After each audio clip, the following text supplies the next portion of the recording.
start with quarterback position. Hopefully, Sooner fans at this point are comfortable with not comparing Dillon Gabriel to his predecessors and being comfortable with a quarterback who is easily a top 15 to 20 quarterback in the nation. And if he gets a downfield threat to emerge this season, maybe even better than that. Yeah, with Dillon Gabriel, I think the point of criticism that most Sooner fans have for him last year was the inability to hit on the deep ball. And to be fair, there are some areas of his game that and he would acknowledge this as well and has acknowledged it. There are some areas of his game last year that were not as sharp as they needed to be in order to put the Sooners in winning position. That said, the vast majority, 85 to 90% of Oklahoma's issues last fall originated on the defensive side of the ball. If you look at the statistics, you look at the numbers, you look at all the advanced metrics, by anyone's standard, Dillon Gabriel was a solidly above average quarterback for Oklahoma a year ago and had a solidly above average season. Now, that ought to be good enough in most cases, but at the University of Oklahoma, you have the lingering memories of Baker Mayfield, Kyler Murray, Caleb Williams, spectacular quarterback play, right? And Dillon Gabriel, his game is not necessarily conducive to the spectacular, but that's what Sooner fans have come to expect from that position. So, it feels like 2022 was a little bit of an adjustment period, a little bit of a reset for these fans to come to terms with reasonable expectations for what their quarterback should and will do each Saturday, and kind of cemented an understanding that with where this program's at now, post Lincoln Riley, they're not going to be able to, nor should they, rely on the quarterback to firebomb them to victory on any given weekend. So the Sooners are going to need to be stronger on defense in 2023 than they were in 2022. But as long as Dillon Gabriel maintains the same level of play that he maintained throughout the 2022 campaign, and certainly if he can build on it and take a step in terms of accuracy, in terms of overall production, both with his legs as well as with his arm, that's going to put the Sooners in position to contend for a Big 12 championship, Mark. Now, Parker, if they need a stopgap, much like they did in 2022, that turned into a near disaster. And shoot, Sooner fans, you would say just flat out disaster, Mark. Looking at their situation this year, it's going to be Jackson Arnold, correct? There is no veteran presence there to fill the void. Well, there is a veteran presence, but that veteran presence is Davis Bevel, who kind of became the target of a lot of Sooner fans' frustration because he drew the start against Texas in the Red River Shootout at the Cotton Bowl, and the Sooners' offense was absolutely dormant for all 60 minutes of that football game. And more often than not, Jeff Levy, the offensive coordinator at Oklahoma, was more confident giving the ball to tight end Braden Willis out of the Wildcat formation, snapping him the football, than letting Davis Bevel drop back and throw. So, Jackson Arnold is going to be QB2 for Oklahoma this fall. If injury does befall Gabriel at some point in time, I think what Arnold has done at the high school level and the overall skill set he brings to the table lends optimism that things are not going to fall apart and the wagon's not going to completely break down if you lose your starting quarterback. Now, granted, he's more inexperienced in the system. There are still some concerns, but just in terms of what that kid can do from the quarterback position, if he's pressed into action, leaves Sooner fans much more confident in their chances to keep things afloat sans Gabriel than a year ago at this time. Parker, we move on to wide receiver, and Theo Weiss, Marvin Mims have moved on, let alone there is no Hollywood Brown, CeeDee Lamb type there. Is this the sore spot on the offense in regards to trying to find that guy that is the go-to, take the top off the defense kind of guy? Yeah, I think that's a big question for Oklahoma offensively right now. Look, the backfield is in great shape between Gavin Sawchuk and Javante Barnes, both of whom ran all over Florida State in the Cheez-It Bowl, both topping 100 yards. The offensive line is never really a question mark under the direction of Bill Bedenbaugh, who's one of the finest positional coaches in the country. And the Sooners bring back fifth-year senior tight end Austin Stogner, who, when healthy, is one of the most dominant players in the country at that position. Spent the first 3 years of his collegiate career at Oklahoma before transferring to South Carolina for the 2022 campaign, and is now back at OU for his final year of eligibility. That leaves wide receiver, though, and you do lose your top contributor a year ago in Marvin Mims, the go-to guy for Dillon Gabriel. right now there is no superstar. There is no, and more than that, there is no proven A1 option at wide receiver for Oklahoma. Jalil Farouk and Drake Stoops, Bob's son, are the only returning receivers for Oklahoma that have caught more than 3 passes in a Sooner uniform. So that ought to lend some perspective on what Oklahoma's working with. Now, don't get it twisted. There is a ton of talent in that room. It's not proven talent, but it is talent nonetheless. A guy I'm really high on, Nick Anderson, the rising sophomore out of Katy, Texas, battled injuries throughout his freshman campaign. Had those injuries not befallen him, he would likely have played a lot more snaps than he did.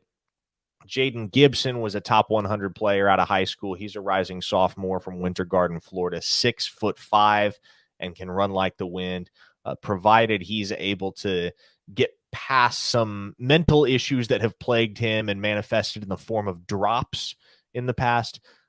He can be expected to take a productive leap. Then you have converted cornerback DJ Graham, who's one of the most athletic players on the entire roster. Gavin Freeman, who flashed last year as a true freshman, he enters his sophomore season as kind of the, not necessarily the backup to Drake Stoops. He brings a little bit more lightning to the table than Stoops does in terms of speed, but definitely has the potential to be a capable slot option for Oklahoma and should really see his production increase once Stoops graduates. And you look ahead to the 2024 season. But another guy I'm really, really high on is incoming freshman Jaquace Petaway, top 100 prospect who can crack 10.4 seconds in the 100 meters.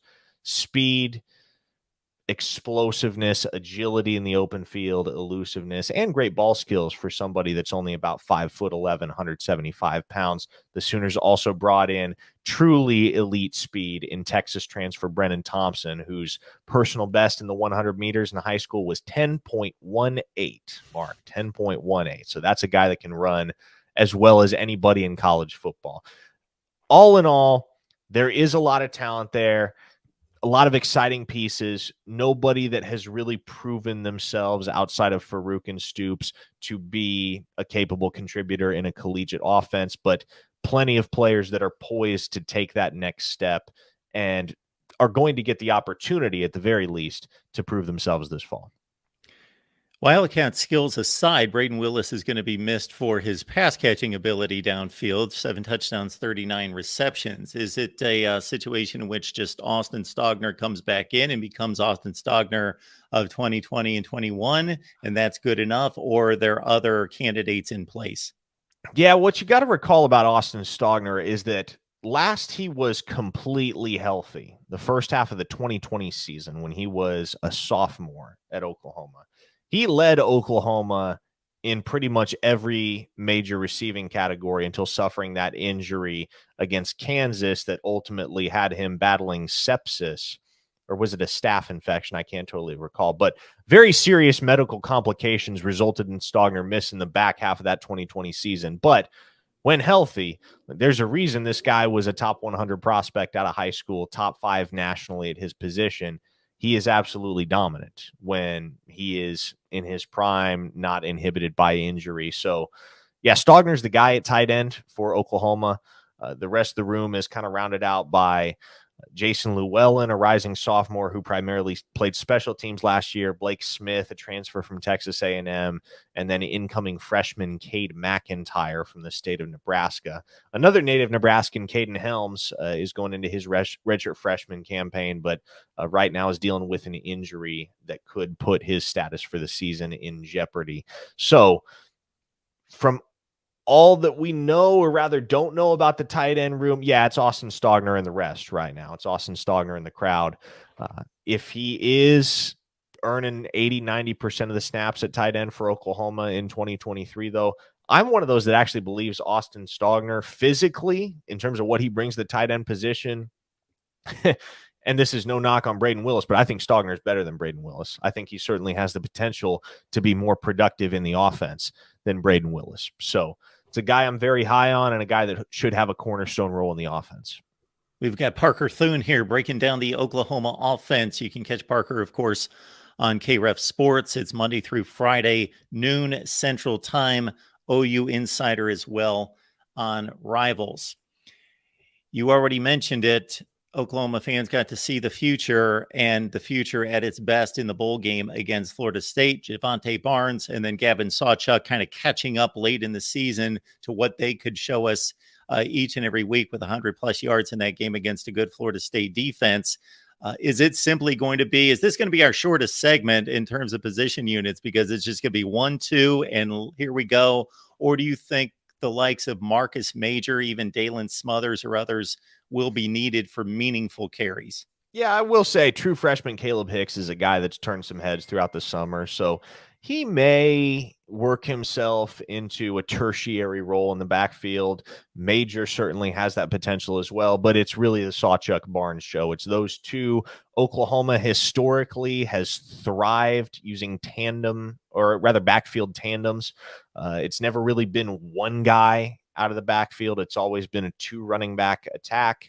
And that philosophy has not changed ever since DeMarco Murray took the reins as Oklahoma's running backs coach. He's now entering his 4th year with the program. And I think in Sawchuk and Barnes, he's got as talented a duo of running backs as he has ever had at Oklahoma. And as the Sooners have had, probably dating back to Joe Mixon and Samaje Perine, I would say. The ceiling is very high individually for both of those guys, and the ceiling is certainly very high for the Oklahoma backfield with those two heading up the committee.